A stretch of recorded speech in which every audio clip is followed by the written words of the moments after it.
here's my inspection today. I found some termites. Just wanted to show you how big some of these tubes can get. Actually seen them bigger than this, but this is a big one. I'll put my thumb next to it just for scale. If you want a more detailed description, I'll put a link above. The entry point is pretty typical. This is where the main waistline leaves the house, goes through a chase in the foundation wall, so it's pretty easy for them to come from the outside in. When they get in, it's just their natural instinct to go up looking for a food source. This is funny. They came across, actually started going across the waistline tube. So I wonder if that's the point where they stopped and went backwards and then started coming up, or if this was just a lost tribe. Anyway, they figured it up, made it up to the house, started going across the floor joist. I'd say at this house about 20% of the floor joists were affected. And keep in mind, affected doesn't mean damage, just means so far all we can see is they've existed on 20% of the floor joist. What I'm looking at here is there's two different colors. The coloring can be based purely on the material they use, but there's a percentage that can be based on humidity. So I've come across dry tubes that had been abandoned for a long time,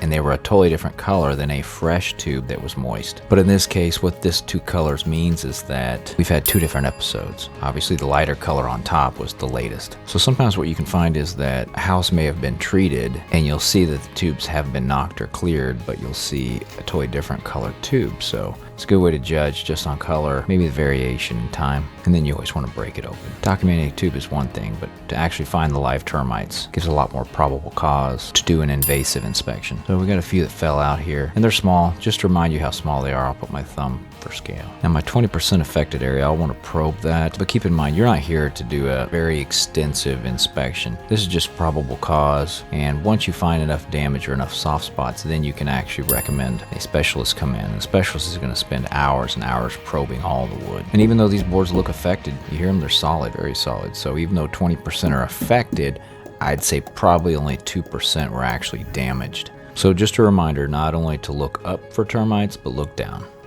Want to know what else I saw today?